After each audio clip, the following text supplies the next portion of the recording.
25 juta mas. Saking saya itu pengen banget bahagiain keluarga, pengen buatin rumah mas sebenarnya mas. Tak buat modal semua mas. Yang 23 juta, yang 22 juta tak buat modal melon di hamparan. Yang 3 juta tak buat makan dalam waktu 2 bulan harus cukup mas. Harus cukup, nggak boleh kurang. Sedangkan anak saya itu waktu itu masih kecil. Dia masih minum susu mas. Harus cukup. Saya harus 3 juta ini pokoknya sampai melon ini panen. Lah apa yang terjadi? Melon usia 55 hari gagal mas. Terkena hujan, terkena serangan hama, gagal total. Saya cuma dapat uang 3 juta. Nangis mas, istri saya, waduh gimana ini kalau kita balikin modal. Aku harus kemana, harus gimana? Nggak punya solusi aku mas. Satu orang pun nggak ada yang nolong mas.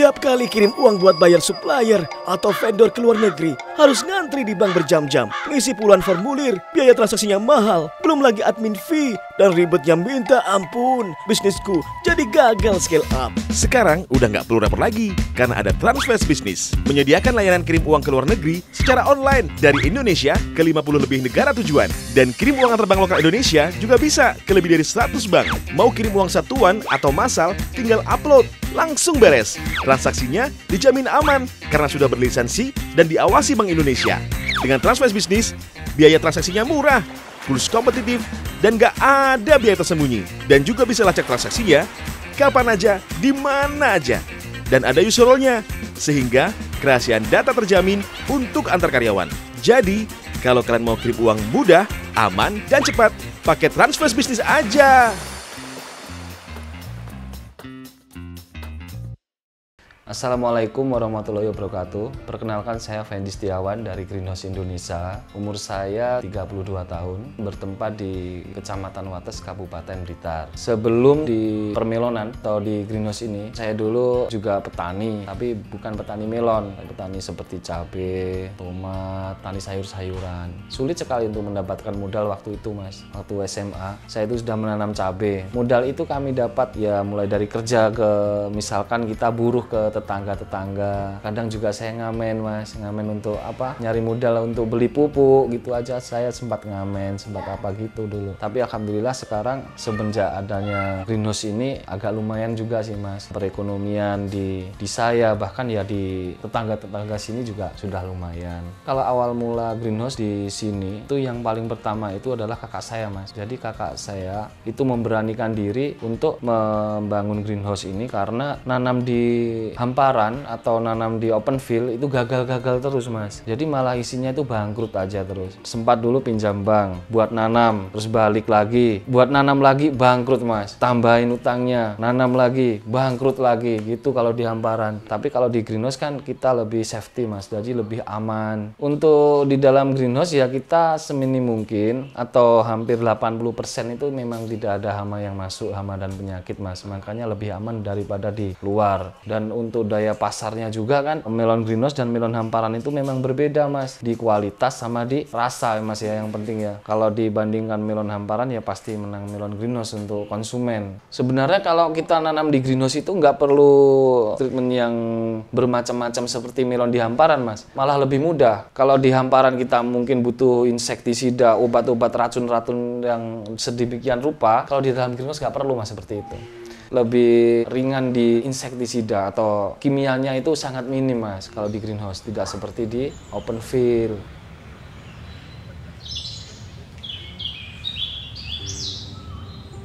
Yang pertama disiapkan adalah niat dan minat mas. Kalau saya dulu kan latar belakang saya itu nggak punya apa-apa, jadi saya itu memang minat. Sempat ingin punya greenhouse tapi nggak ada modal mas. Saya itu sempat nyari bambu itu saya motongin sendiri mas. Di saya ke kebun-kebun itu saya beli bambu dengan harga yang murah, saya potong sendiri mas. Saya rakit sendiri sama tukang-tukangku gitu. Dan saya bantu juga, jadi lebih irit. Kalau sekarang kita misalkan ada modal ingin buat greenhouse ya kasihkan itu tender ke pembuat greenhouse, sudah selesai mas. Kalau di sini kisaran 60.000 per meter persegi Mas. Jadi tinggal kalikan aja berapa luasan untuk yang mau dibuat. Ya tinggal kita berapa durasi waktu yang kita bisa luangkan untuk di greenhouse itu. Misalkan gini, kita mempunyai waktu 2-3 jam per hari. Entah itu pagi sore, yang penting punya waktu itu 3 jam. Berarti kita itu mampu untuk merawat melon di greenhouse ukuran 400 meter persegi. Itu berdasarkan orang yang masih awal Mas. Tapi kalau yang sudah agak profesional mungkin sampai 500 meter persegi. Kalau kita nggak punya skill untuk membangun, merakit konstruksi sendiri gitu Mas ya, kita ya semua katakanlah dikerjakan gitu ya. Kita siap dana itu ya kisaran 30-35 Mas. Jadi greenhouse, terus instalasi air, sama itu modal tanam Mas. Jadi sekitar 35 juta lah, 5-6 tahun Mas, tergantung itu tadi bahan yang dipilih. Seperti bambu ya kan, bambu itu harus yang tua, pembangunannya juga pas. Kalau greenhouse sudah jadi, yang pertama pasti kita olah lahan dulu lah Mas. Kita bentuk itu, mau ditanamin melon kan, kita bentuk gulut-gulutan, kita itu pakai pupuk dasar, ya sudah terus tanamin aja. Gitu aja Mas, nggak ribet-ribet amat kok di greenhouse itu. Kalau kita bisa media soil atau tanah Mas ya, media polybag juga bisa, hidroponik juga bisa. Kalau saya soil Mas yang banyak ya. Satu hari cuma bisa meluangkan waktu hanya 3 jam. Saya buat greenhouse dikit, lama-lama tambah lebar, tambah lebar, tambah lebar gitu. Sampai sekarang sudah ada yang menagai semua. Jadi tanpa saya itu ke lahan sudah berjalan sendiri aja.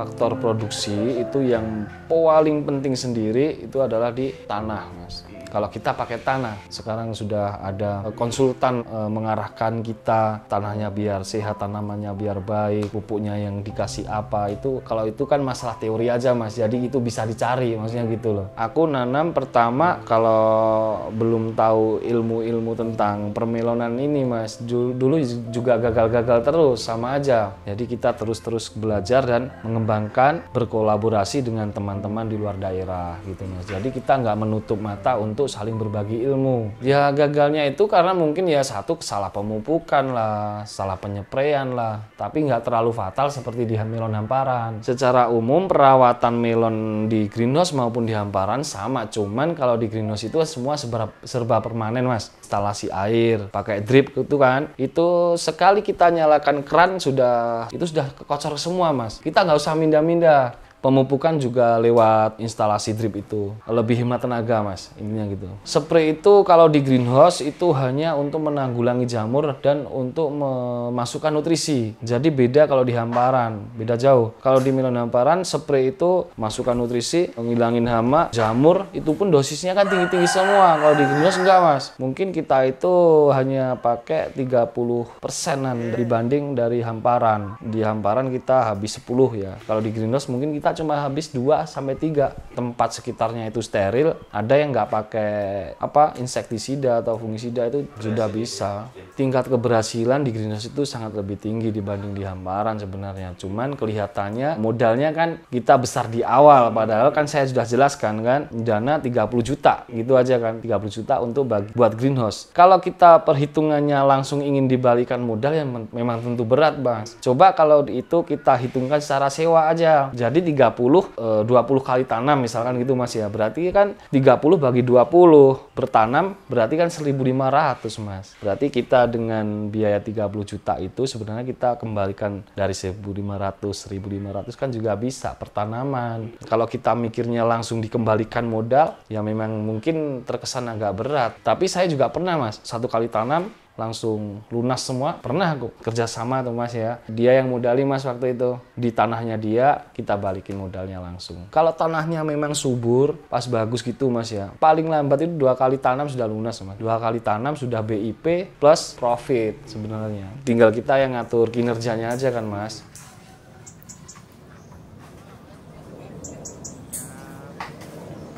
Semisal kita itu pengen usaha kecil-kecilan, rumus saya itu dulu kita buat 10 kali 30 meter ya kan, atau 300 meter persegi, itu kita luangkan waktu 3 jam. Kita keluarin dana paling sekitar 25 juta. Modalnya kan 3 juta sampai 4 juta untuk modal instalasi air sama modal tanam. Itu kita bisa luangkan waktu di situ. Produksi hasil dari 10 kali 30 kita ambil rendahnya aja katakanlah 10 juta. Dan nanti 2 kali tanam sudah lunas tuh semuanya. Ya kita ambil kalau melon yang umum di harga 12.000 aja lah, nggak mahal-mahal gitu. Kalau untuk melon yang eksklusif itu ada yang tidak bisa ada yang nggak boleh ditanam di hamparan mas, nanamnya itu di greenhouse. Jadi harganya itu sudah sangat tinggi mas, di atas 15.000 semuanya untuk melon eksklusif. Kalau untuk melon umum, melon pasar seperti melon Jepang itu seperti Sakata dan sebagainya itu ya sekisaran di 13.000 lah, 12 sampai 13.000 itu sudah bagus mas, asalkan tanamannya bagus. Pasar itu ibaratnya kita yang penting ada barang, pasar itu datang sendiri. Contohnya gini, dulu waktu kita buat greenhouse ukuran 2000 meter persegi sepertinya sudah besar mas. Kita bingung, waduh ini nanti buah dipasarkan kemana? Habis enggak? Ternyata ya alhamdulillah malah pasar besar yang datang. Semakin kita besar, pasar besar itu datang semua. Contohnya ya kemarin itu ada yang dari Singapura mas, dari Tiongkok juga datang mas. Mereka minta buah di Indonesia sini mas. Cuman ngapain kita lari ke Singapura, lari ke Tiongkok? Wong di Indonesia saja kurang. Sampai saat ini pun suplai buah di Indonesia itu sebenarnya kurang. Waktu dulu belum besar susah juga mas, karena kita harus melewati rantai. Kalau sekarang enggak mas. Jadi kita yang nentuin itu semua. Misalkan nih ada perusahaan minta tender, mas aku ingin buah ini, aku pengen buah ini, udah kita ikatan kerjasama, bisa. Kalau sekarang enak mas, jaringan sudah luas. Kalau dulu ya agak sulit memang. Daerah barat itu ada yang pernah minta melon, suruh ngirim mas, ya kan, tak kirim. Kita belum punya modal mas waktu itu, panen sendiri mas, kita kirim dari sana diutang, malah orangnya ngilang.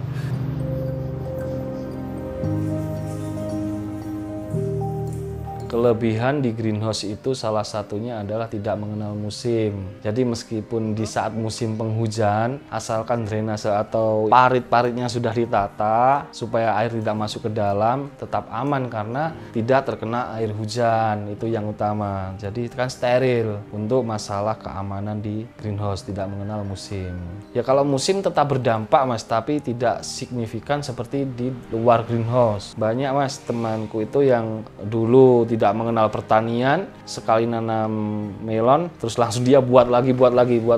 Dia sebelumnya buat 1000 meter persegi, berhasil nih dia buat lagi tuh 1 hektar. Kalau untuk lahan saya ya 1 hektar mas, tapi untuk jaringan sinergi kami kalau di area Jawa Timur sini saja ya mas ya 20 sampai 25 hektar. Dan jaringan kami itu mulai dari Bali sampai ke Lampung mas, sampai ke Sumatera ada. Track record mereka itu rata-rata mereka itu bukan petani mas, malahan mereka itu ada yang pengusaha, ada yang PNS juga ada, karyawan pabrik juga ada. Rata-rata malah bukan petani mas mereka itu. Saya itu besar, bukan saya yang besar sendiri mas, tapi saya itu besar karena saya itu bergabung dengan teman-teman saya dan sinergi dengan teman-teman saya. Jadi saya besar, mereka juga besar. Saya punya teman nih, saya punya teman-teman, punya 5 teman. Kalau greenhouse-nya 1 kan kecil mas pastian, tapi kan kalau 5 juga besar kan. Nah ini nanti kita bisa nyuplai toko atau perusahaan apa, perusahaan buah apa. Tapi kalau ini cuma 1 mas, saya sendiri, saya nggak bisa mas. Saya membutuhkan mereka juga, mereka juga membutuhkan saya gitu mas.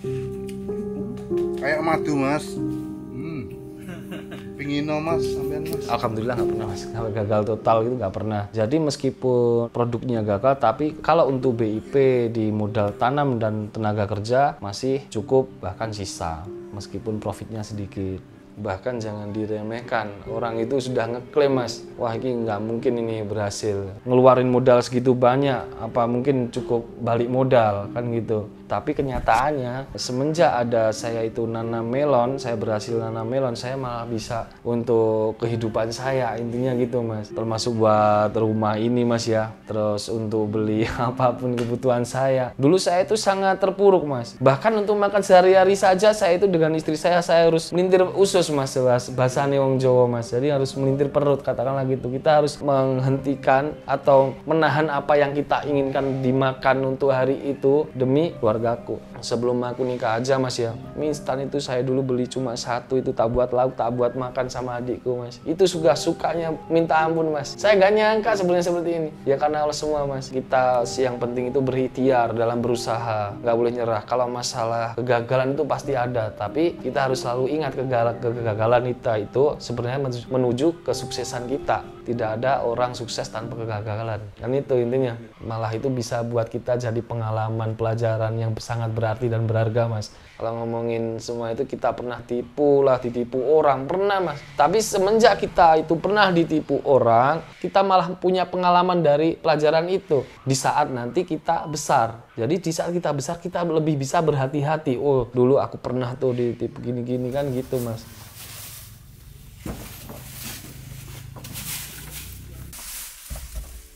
$25 juta mas. Saking saya itu pengen banget bahagiain keluarga, pengen buatin rumah mas sebenarnya mas. Tak buat modal semua mas. Yang 23 juta, yang 22 juta tak buat modal melon di hamparan. Yang 3 juta tak buat makan dalam waktu 2 bulan harus cukup mas. Harus cukup, nggak boleh kurang. Sedangkan anak saya itu waktu itu masih kecil. Dia masih minum susu mas. Harus cukup. Saya harus 3 juta ini pokoknya sampai melon ini panen. Lah apa yang terjadi? Melon usia 55 hari gagal mas. Terkena hujan, terkena serangan hama, gagal total. Saya cuma dapat uang 3 juta. Nangis mas, istri saya, waduh gimana ini kalau kita balikin modal. Aku harus kemana, harus gimana? Nggak punya solusi aku mas. Satu orang pun nggak ada yang nolong mas. Entah itu memang sudah jalannya ya. Jadi waktu itu aku kok tertarik lagi itu di melon tapi di greenhouse. Padahal nggak punya uang mas aku. Sepeser pun nggak punya. Akhirnya aku bantu bosku gitu mas ya. Dia nanam melon, tak bantu biar bagus tanamannya. Saya kumpulin mas uang-uang, akhirnya saya berusaha buat sendiri, buat jaringan itu yang seperti saya maksudkan ke mas tadi. Awal mulanya sendiri mas, ibarat orang sudah terkapar, saya kelaparan. Orang sudah ngeklaim, ini orang sudah bangkrut, mau kemana? Tapi alhamdulillah mas, sampai hari ini kita bisa tuh beli mobil tanpa hutang mas, tanpa kredit. Saya sangat bersyukur, nggak nyangka seperti itu sebenarnya. Siapa nyangka wong buat makan aja kita bingung. Tapi karena ya kita ikhtiar, kita kerja keras, semua itu bisa saja terjadi mas. Jadi yang maunya di bawah ya nggak usah terlalu putus asa. Yang penting kita harus satu semangat dan niat. Terus dalam orang kerja mas, yang penting satu jujur. Itu wajib mas. Jadi selama kita jujur, insya Allah ya jalan kita itu semakin mudah, semakin mudah.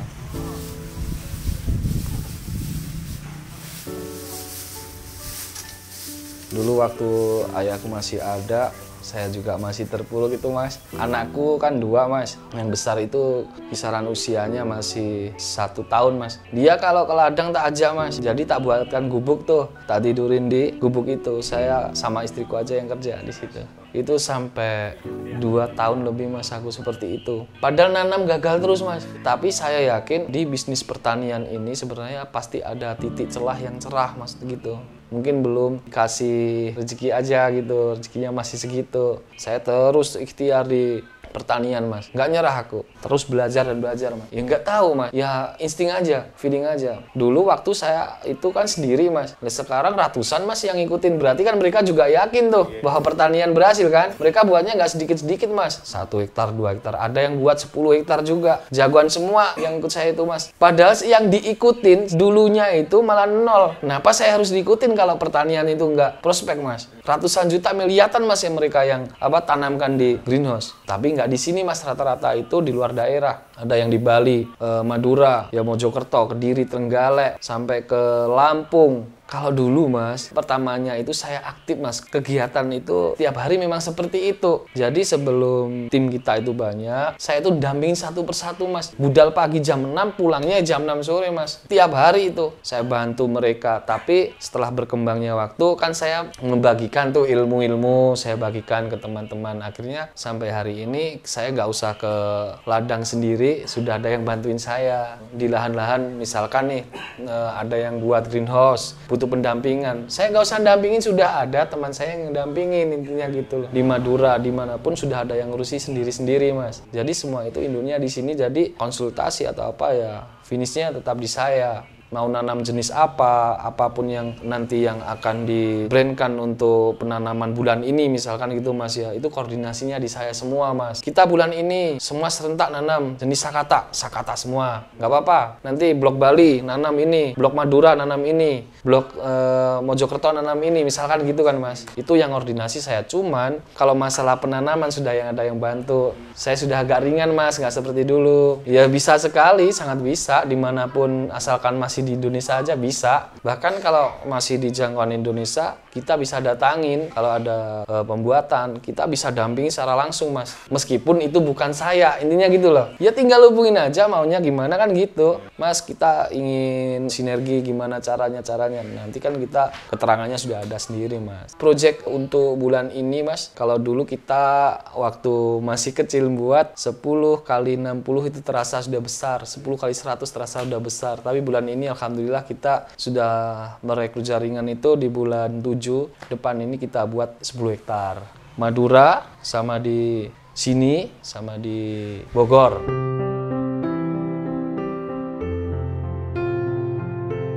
Ya pesan-pesan untuk semua teman-teman yang sudah sukses maupun belum sukses, tetap semangat ya, terutama untuk yang belum sukses. Semangat, jangan menyerah, karena tidak ada yang mustahil di dunia ini. Contohnya ya seperti saya yang dulu sepertinya tidak mungkin menggapai apa yang saya cita-citakan, karena kita ikhtiar dan ridho dari Allah, alhamdulillah kita bisa menuju apa impian kita selama ini. Jadi tetap semangat, jangan menyerah. Itu saja kuncinya. Jadi orang harus tetap semangat, nggak boleh dikit-dikit putus asa nyari pekerjaan lainnya. Kita harus ikhtiar dulu, nikmati itu pekerjaan, baik di bidang apapun. Saya Fendi Setiawan dari Greenhouse Indonesia. Terima kasih. Assalamualaikum warahmatullahi wabarakatuh.